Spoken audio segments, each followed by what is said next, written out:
ikanku ini ngilang. Ayo, tahu nggak apa yang menurut kalian sukanya ngilang di negeri ini? Ayo. Yang sering ngilang di negeri itu namanya buronan.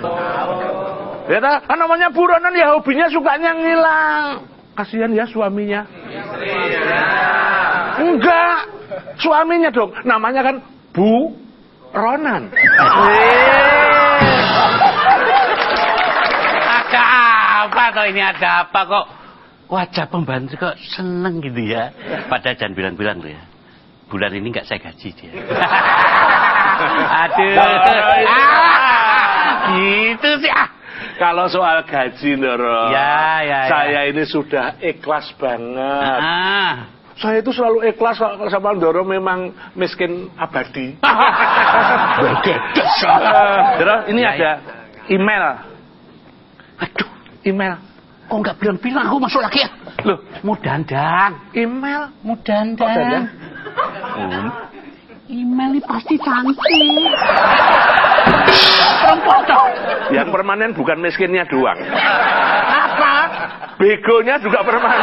Loh, ya hubungannya email ya cantik loh, ini loh, email kalau dibilang cantik, dibilang seksi, ini gimana sih? Yang saya maksud email itu, ini loh, Dara. Surat elektronik sudah saya print dari kelompok curhater. Isinya apa isinya? Ndoro kan kita sudah ngumumkan. Jadi kepada penonton sentilan-sentilon yang pengen curhat, pengen bertanya atau apa aja mengeluh. Memang rakyat memang lagi bingung sekarang ya. Semakin bingung, semakin wajib curhat ke sentilan-sentilon. Ya gitu. Nih suratnya nih, curhater dari Jember. Namanya Edi Prasetyo. Begini Doro, isi emailnya. Doro sentilan dan jongosnya yang culun sentilun. Loh kok tahu kamu jongos saya ya? Bagus ya. Well, saya ini jongos terkenal. Iya. Saya mau curhat soal preman. Kenapa sekarang banyak sekali preman? Apakah ini menandakan banyaknya pengangguran? Banyak loh preman ditangkap, dihukum berat, tapi para koruptor justru dihukum ringan atau malah divonis bebas. Ini lucu ini. Mana yang menurut Doro lebih berbahaya? Preman atau koruptor? Terima kasih. Salam. Ya. Memang ini masalah preman ini bikin saya nggak bisa tidur. Prihatin ya. Segala yang melawan hukum itu kan harusnya ditindak, betul tidak? Membahayakan, betul tidak? Karena itu ya mesti semuanya dihukum. Preman bersalah, hukum. Koruptor bersalah, masukin penjara, ya kan? Begitu. Pak si papa preman. Oh, pak si papa metropolitan. Ini kayak preman gayanya rocker ini. Pakai ngajak nyanyi polisi. Jangan-jangan kamu nih nggak hafal lagunya, minta tolong beliau-beliau ini ya? Nah itu. Goblok kok. Jangan sampai nggak hafal lagu. Kalau sampai nggak hafal lagu nanti saya kutuk jadi menteri olahraga loh. Jangan macem-macem sama saya. Saya ini preman. Saya ini baru menghabisi 5 nyawa. Nyawa nyamuk. Meremehkan nyamuk itu kecil. Yang lebih gede ikan lele. Waduh. Jangan sembarangan. Saya ini ditakuti oleh banyak orang, disegani. Kenapa? Kalau di kampung saya lewat, semua pada hormat sama saya. Kenapa? Orang di samping saya Pak Lurah. Hormat juga. Ini preman goblok tapi oke. Bagus. Gak usah khawatir. Saya memang saat ini nih jadi preman. Tapi lihat tahun depan, saya akan mencalonkan menjadi Miss World. Bayangkan kalau saya menjadi seorang Miss World, saya akan menjalan berlenggak-lenggok. Hai Chin. Apa? Preman kok melambe?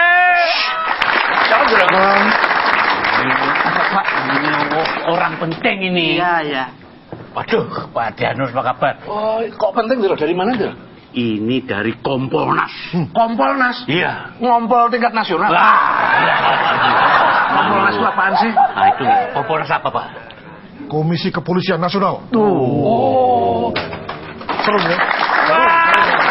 Berarti kalian Kira-kira yang mengontrol polisi-polisi ini? Iya. Semua polisi se-Indonesia? Boleh dibilang begitu. Lu jangan macam-macam lo.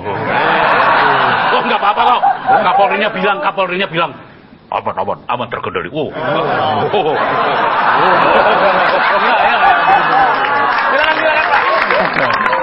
Silakan Pak. Aduh, banyak sekali kelihatan sekarang ini kok budaya preman ini. Tak hanya banyak preman tuh, tapi juga menjadikan pakai isme itu. Premanisme. Nah itu bedanya apa ya? Doro, boleh saya mewakili? Saya nanya sama ini kok. Ya oke apa. Ya, kalau tahu apa coba? Kalau menyangkut persoalan preman, biar preman sendiri yang menjawab. Ya. Saya jelaskan. Kalau preman itu kan biasanya galak, Doro. Lah kalau premanisme itu preman yang manis. Kenapa? Maksudnya? Makanya dinamakan premanisme. Ini memang ada benarnya nih. Pada awalnya seorang preman ketika menghampiri korbannya, itu memang yang ditawarkan adalah hal yang manis-manis, perlindungan. Kan? Perlindungan. Sudah daripada percaya sama polisi itu lambat datangnya. Kalau ada apa-apa, ke saya saja, begitu. Padahal sebetulnya begitu dia tawarkan sesuatu, dia juga minta sesuatu, ada jasa perlindungannya. Nah, itulah cara-cara preman. Berarti saya harus waspada kalau ke warteg. Kemarin saya ditawarin mau teh manis gitu.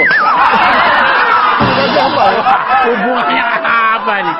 Sebenarnya ya apa sih yang bisa mengakibatkan munculnya premanisme itu Pak? Ya kan? Jadi apakah ini soal kemiskinan, ya kan? Apa karena banyak pengangguran, atau hingga banyak orang yang jadi preman tapi karena ini ya? Apa kita polisi-polisi kita lemah Pak ya? Kenapa ya? Jadi menurut saya begini Pak, janganlah masalah preman ini cepat dianggap sebagai masalah hukum, cepat dianggap sebagai masalah kejahatan. Apa dong? Awalnya adalah masalah sosial. Bayangkan mana ada sih orang yang mau jadi preman? Kenapa? Karena kalau orang itu punya pendidikan, punya kesempatan, maka dia tidak akan mau kerja di jalan kan? Iya. Tapi karena dia tidak punya itu semua, dan dia hanya punya otot yang gede, kumis yang apa tadi? Melintang tadi. Iya. Saya jenggot yang melintang. Tapi sekarang yang lebih ganas yang gini ya, sweepingnya itu. Nah, ketika sebagai masalah sosial, kemudian nggak ada lembaga-lembaga yang menangani, dinas sosialnya semua diam, dinas pendidikannya juga diam, dinas yang berurusan dengan ekonomi juga diam, maka kemudian preman ini menjadi masalah kejahatan, diurusi oleh polisi. Polisi hanya punya pendekatan hukum yang keras, yang bersifat punitif. Sebagai contoh misalnya kalau ada preman-preman yang berangkat dari daerah, kalau di sana disediakan lapangan pekerjaan, ada usaha-usaha, maka mereka nggak mau dong datang ke Jakarta. Kalau dipikir-pikir ya, soal premanisme itu memang sudah berkembang di segala bidang, Doro. Waduh, di mana-mana pun banyak premannya. Lagi pula, Doro, sekarang ini kalau orang nganggur, tidak suka lagi jadi preman, Doro. Jadi apa dong? Ya. Begitu nganggur, kurang kerjaan, karirnya naik, bukan jadi preman, tapi milih jadi politisi.